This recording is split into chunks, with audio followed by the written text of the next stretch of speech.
Okay, so I'm gonna try something a little different here because every time I do a bum review, I always have like a little sentence that says what I really thought of the movie, and a lot of people are saying, "Oh, what do you mean by that? Is there more to it, or what are your real thoughts?" So with every bum review now, I'm just gonna do my own review under it if you want to know what I really thought. So first one is Thor. I literally just got back from watching it. As you can probably see, I just got done doing the bum review too. And honestly, just after leaving it, I liked it. I thought it was a lot of fun. I haven't read the comics, so I don't know how faithful it is. I mean, it certainly looks like Thor. I mean, he's got the red cape, he's got the helmet, though he doesn't wear the helmet much, which is probably a good thing. But actually, surprisingly, it didn't look that bad on him, so maybe he should have worn it a little more. But for me, when I heard they were making a Thor movie, I was just like, what? The wings in the helmet? Come on, you can't make that. You know, you can't do that and not laugh at it. But then when I heard Kenneth Branagh was going to direct it, I thought, okay, this can work. This can be interesting because everything he does is so big and over the top, and even when it fails, it's so big and it's so entertaining. Mary Shelley's Frankenstein is a good example. It's a terrible movie, but it's just so huge and so massive, and he just goes balls out. And this film is the same thing. If you were to look at anything, pretty much anything in this movie individually, a set, a costume, anything just on its own, you would probably laugh at it. But because he creates this world and just goes all out, I mean, just throws a ton of money at this. You got Bo Welch as the production designer, just creates this incredible world. And just these great designs. The costume design is unbelievable. It's sort of like watching an opera, sort of a modern day opera, and they get really creative with it. So I really like that aspect a lot, the look of the film. In a sense that, I don't want to say that's a problem, because it's not a problem, but about 20 minutes in, it goes into the fish out of water story. And it works. I'm not saying it doesn't work, but it's sort of like Up. You're not gonna top the opening. You're not gonna top... With Up, I think it was like the first 10 minutes. With this, I think it's like the first 20. The worlds they create are so cool and so awesome that when you get to the middle of the desert, it's like, okay, and we know this shtick. But it's done well. And I want to emphasize that because a lot of these fish out of water stories, they usually do... You know, the fish out of water is a grump and he hates everything and he questions everything and he's angry that he can't understand, and the person that has to take care of him or her, usually it's a woman, she gets angry. What's wrong with you? You're crazy. And he, for whatever reason, sticks around with him. In this, it's done much better because you have Thor. He is a little bit of a barbarian. Like, he'll finish a drink and he says, "I want more." He throws it on the ground. And Natalie Portman would say, "You don't do that." He's like, "Why? Just you don't." He goes, "Okay." And he actually listens, and they actually like learning from each other. They don't get really angry, which you could argue maybe is a little unrealistic, but because we've seen this so many times in movies, I think it's welcomed that you want to see these people actually enjoy learning and enjoy finding out about the other. So it's done okay, and the comedy is actually pretty good. Natalie Portman is surprisingly pretty decent, too. I don't hate Natalie Portman or anything. I usually just find her acting very, well, there's Natalie Portman. There she went.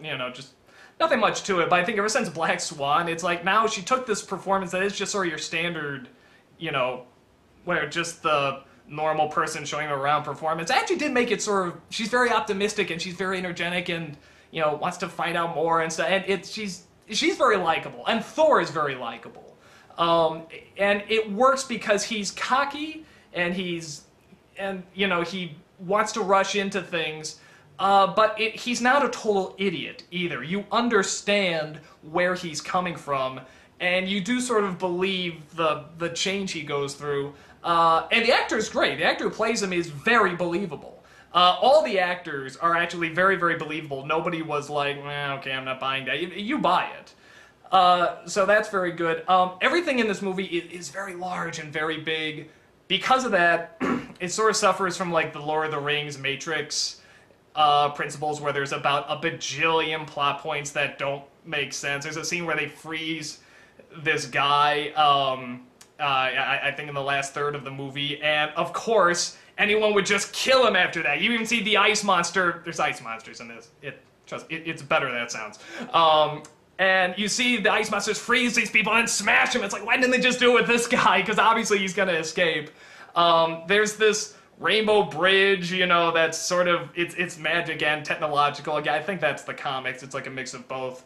And it, like, at the end, something happens to it, without giving away too much. And somebody's like, no, what are we gonna do? And of course, I'm thinking, build another one. You made it before. And there's this one point where Thor throws his hammer down and like, oh, the land crumbles and mountains come coming down. Of course, why hasn't he done that a bajillion times before? You know, so there's a lot of those it's magic bitch moments where you just, it's magic, that's it. So if you're gonna nitpick, it's not a good movie for nitpickers. So I'll say that out there. Like I say, in terms of the comics, I don't know how well I followed it either. But for what it is, just sort of a fun, big comic book movie, action movie, I thought it was pretty decent. I would have liked at the end, there's a lot of build-up. The first 20 minutes is like the best part of the movie. And there's a lot of build-up for great big things. The climax, I didn't feel like much was at risk. And again, without giving away too much, there's people that Thor wants to save, and you sort of go, well, okay, yeah, but I'm not that invested in these people. And they've given us lots of reason not to be invested in these people, and he's just sort of doing it because it's the right thing. Well, great, but it's not a huge climax. It's not, when he gets the hammer back and he flies up there and he spins around the clouds, you're expecting a really big, cool, a climax of the gods, and it's, okay, it's decent. It's a decent climax. And of course, they have to save room for the sequels, whatever, the Avengers and stuff like that. So, it's not terrible, it's just not as big as you're sort of hoping it's going to be. But, for what it is, I'm glad they got Kenneth Branagh, because I think he's the only one that can make this movie work, because this is a very silly movie to bring to life, and he did a good job, and I was shocked at how much I was buying into this and having fun with it. So, yeah, overall, I liked it. It's definitely, not perfect, but I had a really good time. I think people who go to see this movie will probably like what they see. I think they'll sort of feel like what I did, almost like with the Iron Man movies. They want a bigger resolution, they want a bigger climax, and, it's okay. And I think when they see the trailers, they're gonna want something much bigger at the end, and they're not quite gonna get it, but there's the promise of more, which I know, anyone that likes comic books likes to be continued, and there's, Marvel movies are very good at that, so, yeah, so there it is. That's my thoughts on Thor, and yeah, I think with every bum review now, I'm just always gonna have a review on the bottom just saying what I really thought of it as well. So that's about it, and I'll see you next review.